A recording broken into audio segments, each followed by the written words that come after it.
everyone, Simon here from Top Tennis Training, and in this video I want to help you to hit the ball on the rise in tennis.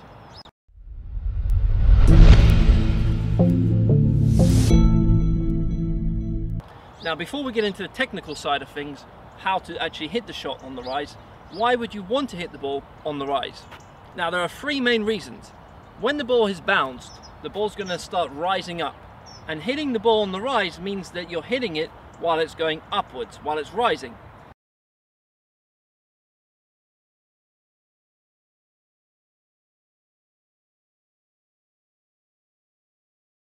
So the ball has bounced, it starts to come up, then it hits a peak and it starts to drop. Now hitting it on the rise is harder to time, but it will give you these three main benefits. Number one, the ball of course is going to be inside the court and it's going to start rising. The quicker we can hit that ball, the closer we can stay. So if my opponent hits a lot of topspin, the ball's going to bounce and it's going to start to rise, and then it's going to push me back if I allow it to. So eventually we can be 6 or 8 foot behind the baseline hitting that ball if we let it drop.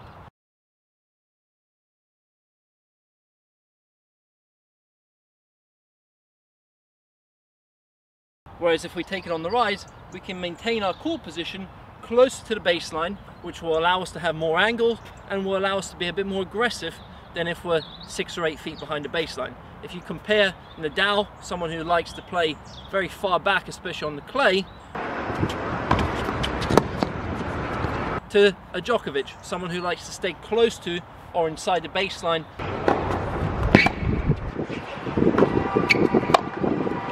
and then an Agassi who was the best at taking the ball on the rise. These are the different styles of players that you have. You've got Nadal on one extreme, and the older style of Nadal, when he was really someone who just chased balls down, a real grinder. This is years ago on clay. He was playing so far behind, sometimes you couldn't even see him on TV because he was so far back. He's 14, 15 steps behind the baseline. Compare that to an Agassi or to a Djokovic who's taking the ball up here and taking the ball very early, so they're able to maintain that aggressive court position. The further behind you are, the more court you have to cover. The closer you are to the baseline, the less court you have to cover, and the more options you've got to work with. Reason number two, when we allow the ball to peak and start to drop, normally players are going to let the ball drop below the height of the net. So to get that ball over the net, we have to increase our spin and increase our height, which gives the opponent more time.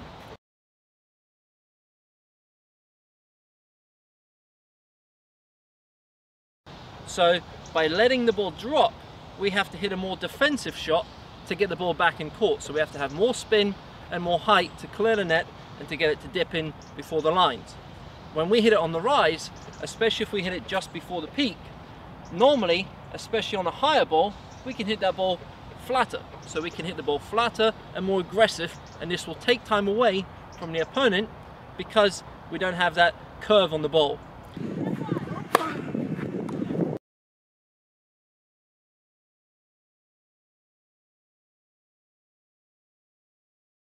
Now it's still good to keep a bit of curve even when you're hitting on the rise. You don't want to hit the ball completely flat because that's a high risk shot for yourself, but you still have a little bit of an arc, but it won't be as aggressive as if I'm hitting it 10 feet behind the baseline to cover the net, and to get it to dip, I have to put a lot of spin and a lot of height. So by hitting the ball on the rise, we can be more aggressive with that shot because the ball is above the net level. And reason number three, we're taking time away from the opponent. It's also true that we're taking time away from ourselves by hitting on the rise, but if you can time this and if you work on this, you're taking time away from your opponent. Now there are two main ways to hit a winner in tennis.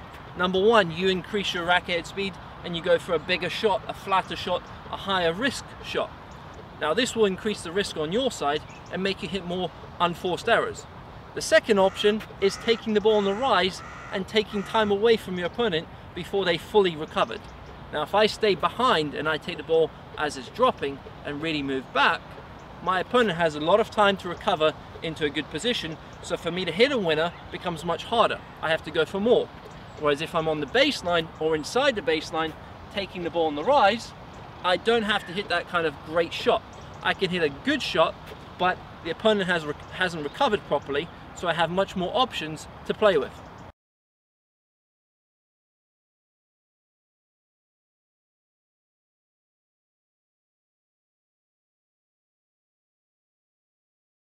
So number one, we're hitting closer to the baseline, we're maintaining our position.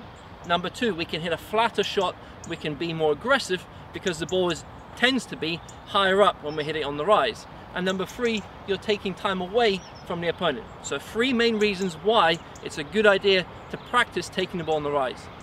Now let's get into the how-to. Now in tennis, if you think there are 3 different swing paths, 3 main different swing paths. If we start with where we have no time, this would be on a fast return.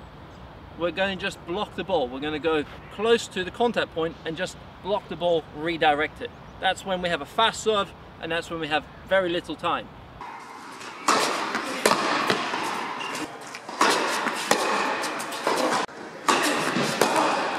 So it would be just like that. So very little swing because the power is already on the ball. Number 2 would be when we're taking the ball on the rise. This is when we have more time, but we don't want to take a full swing because we want to time that ball out in front. So if my normal swing, option number 3, would be somewhere up here, when I'm taking the ball on the rise, I want to cut that down to about 50%, and this will help me to time that ball perfectly. If I take a big swing, it will increase the power, but it will also make me hit the ball late more often than not. So I want to feel that I'm able to time that ball when I am taking it on the rise in front of my body and still able to use that transfer of the weight through the shot.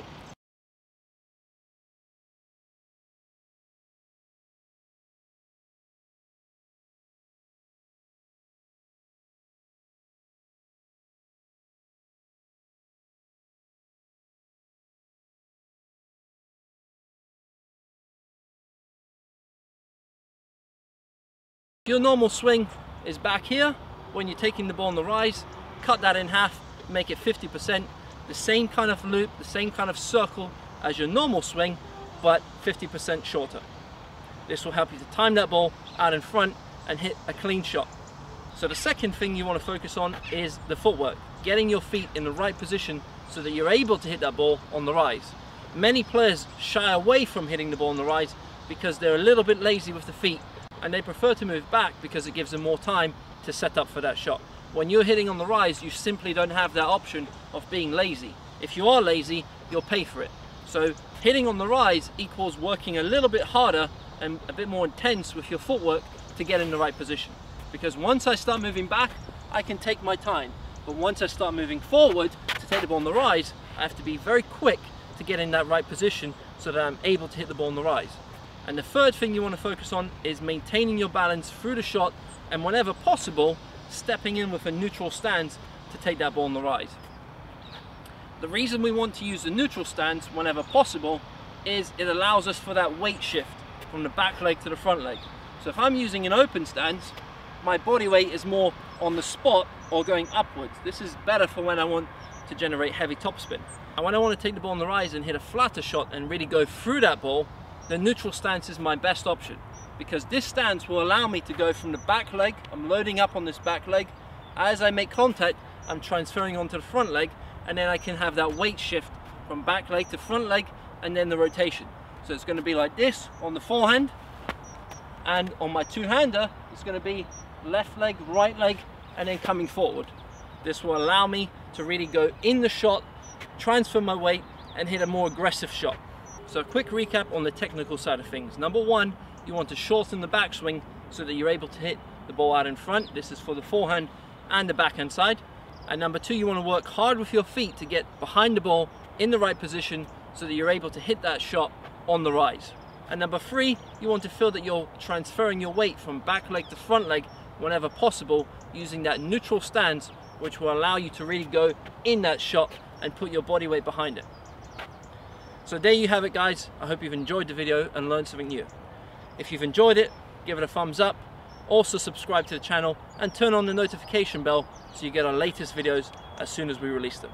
Simon from TTT signing off. All the best, guys. See you soon.